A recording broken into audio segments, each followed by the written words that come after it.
ఇంతకీ విషయం ఏంటంటేనండి, కొంతమంది బుద్ధిమంతుల కోసం మాట్లాడాలి.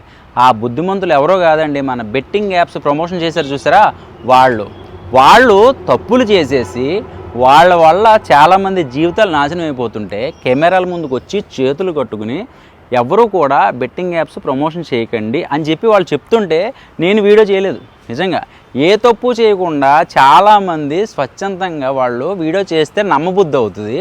తప్పులు చేసేసి వాళ్ళ వల్ల చాలామంది జీవితాలు నాశనం అయిపోతుంటే స్టైల్గా కెమెరా మీదకి వచ్చి చెప్తుంటే నాకు నిజంగా చెప్తున్నానండి, వాళ్ళు తప్పు చేసి వీడియో చేస్తే లేనిది నేను ఏ తప్పు చేయకుండా వీడియో చేస్తే నాకేంటి అని అనిపించి ఈరోజు వీడియో చేస్తున్నా. ఎందుకంటే ఆ వీడియోలు చూస్తుంటే అసహ్యం వేస్తుంది. బెట్టింగ్ యాప్స్ ప్రమోషన్ చేసేవాళ్ళు లక్షల్లో తిన్నారు, కోట్లల్లో తిన్నారు.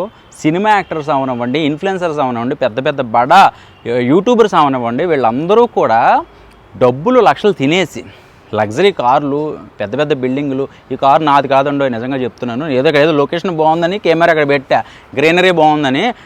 సో ఇక్కడ మామూలుగా నా వెనకాల నాది చిన్న యాక్టివ్ అనమాట, డొక్ యాక్టివ్, అది అక్కడ ఉన్నాడు ఒకడు. సో అది ఎందుకు మెన్షన్ చేస్తున్నానంటే ప్రతిదీ కూడా క్షుణ్ణంగా మీరు చూసేవాళ్ళు పరిశీలిస్తూ ఉంటారు కదా, అందుకని చెప్తున్నాను అనమాట. సో మ్యాటర్కి వచ్చేద్దాం. పెద్ద పెద్ద యూట్యూబర్స్ వాళ్ళు బయోలో లింక్ క్లిక్ చేయమంటే 10 లక్షలు ఉన్న వాళ్ళకి 3 లక్షలని క్లిక్ చేస్తారు, డబ్బులు తినేశారు. ఓకే, ఇప్పుడు ఇంతకీ మ్యాటర్ ఏంటంటే యూట్యూబర్స్ పెద్ద పెద్ద బడా యూట్యూబర్స్ పట్టుకున్నారు కాబట్టి ఇది ఇంత స్ప్రెడ్ అయింది. అలాగే నా అన్వేషణ అనే వ్యక్తి చాలా ఫైట్ చేశాడు, తన వల్ల చాలామంది ఎలక్ట్ అయ్యారు. నిజంగా చెప్పాలంటే పోలీస్ వ్యవస్థ కూడా బాగా ఎలక్ట్ అయ్యింది.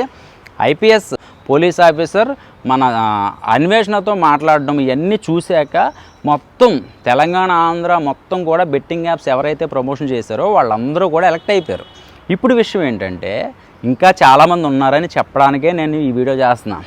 అంటే ఎప్పుడైతే బెట్టింగ్ యాప్స్ వాళ్ళని ప్రమోషన్ చేసినప్పుడు వాళ్ళని అరెస్ట్ వారెంట్లు వచ్చినప్పుడు చాలామంది జైలుకి వెళ్ళిపోయారో, అంటే నెంబర్స్తో సహా, అంటే కొంతమంది వెళ్ళారో, ఇంకా చాలామందికి అన్లిస్ట్లో పెట్టేశారు. జాగ్రత్తగా ప్రైవేట్లోను అన్లిస్ట్లోను జాగ్రత్తగా వీడియోస్ అన్నీ దాచేశారు. అవన్నీ బయటికి రావాలంటే ఏం చేయాలి తెలుసా, మనం వెళ్ళి వాళ్ళ యూట్యూబ్లోకి వెళ్ళి మనం చేయలేం.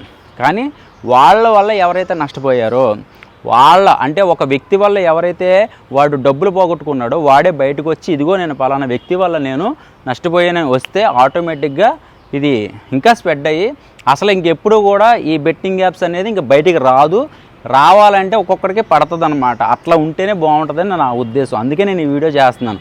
ఎందుకంటే ఏదో వీడియోలోకి వచ్చేసి వాడిని విమర్శించి వీడిని విమర్శించి మనం ఏదో హైలైట్ అవ్వాలంటే నాకు ఇష్టం ఉండదు. నేను ఎప్పుడూ కూడా ఒకళ్ళ పేరు తీసుకురాను. ఎందుకంటే వాళ్ళ వల్ల పేరు తీసుకొస్తే రేపొద్దున నాకు వస్తుంది. ఈరోజు నేను ఒకరిని విమర్శిస్తాను, ఆ టైం బాగోలేదు, నేను విమర్శిస్తాను, నేను బాగా హైప్ అయిపోయాను, రేపొద్దున అదే బ్యాడ్ నాకు వస్తుంది. అందుకని ఒకళ్ళ జోలికి మనం వెళ్ళం, మన జోలికి వస్తే మనం ఊరుకోము. ఎందుకంటే మన పని మనం చేసుకుంటూ సక్రమంగా వెళ్ళిపోవాలని నా ఉద్దేశం అనమాట. సో నేను కళ్ళారా ఒక 10 రోజుల ముందు సికింద్రాబాద్లో ఒక అబ్బాయి ₹1,00,000 బాగొట్టుకున్నాడు.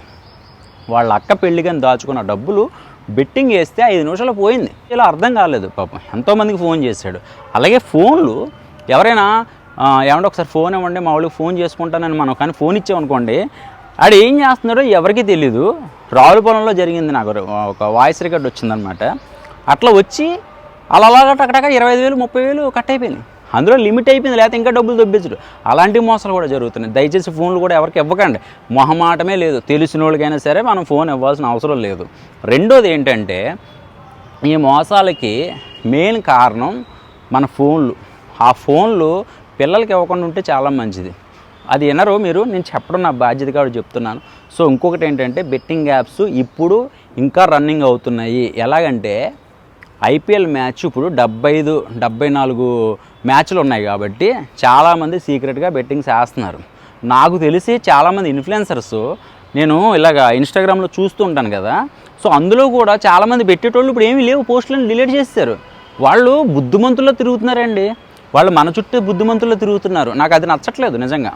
ఎందుకంటే వాడి వల్ల ఒక ₹1,00,000 నష్టపోయాడో లేదా ఒక ₹1,00,00,000 నష్టపోయాడు అంటే పోన్లే డబ్బు ఉన్నాడు కదా పోయింది. చాలామంది పేదవాళ్ళు ఆడిది తప్పుంది ఈడిది తప్పుంది అనుకోండి, కానీ వాడి ప్రాణం పోయింది అక్కడ, వీడి వల్ల ప్రాణం పోయింది. సో అది యాక్షన్ తీసుకోవాలి ఎవడైనా సరే, ఎంత పెద్దోడైనా సరే. అదొకటే నేను చెప్పబోతున్నాను. నాకు ఇన్స్టాగ్రామ్లో ఒక బ్రదరు నాకు మెసేజ్ చేశాడు. ఆ అబ్బాయి అంట బెట్టింగ్ యాప్స్ వల్ల చనిపోయాడు, కానీ అది బయటికి రానివ్వకుండా చేతగా పరుగు పోతుందేమని చెప్పేసి ఇలాంటి పనులు కూడా చేస్తున్నారు. ఏం పర్లేదు, ఎవడైనా సరే దానికి వాడు అవతల అయినా చనిపోవడానికి కారణమైన ఎవడైనా సరే మీరు బయటకు వచ్చి చెప్పండి. ఎందుకంటే ఎవరికి కూడా అంత ఊరికనే వదిలేయకూడదు, ఎందుకంటే అలా వదిలేస్తే ఇంకా ఎక్కువ అవుతారు. సో ఒకటే చెప్తున్నా, బెట్టింగ్స్ మాత్రం ఆడొద్దు దయచేసి. దానివల్ల మీరు ప్రాణాలు పోగొట్టుకోవద్దు. నేను చెప్పాల్సింది అది ఒకటే అనుకుంటున్నాను.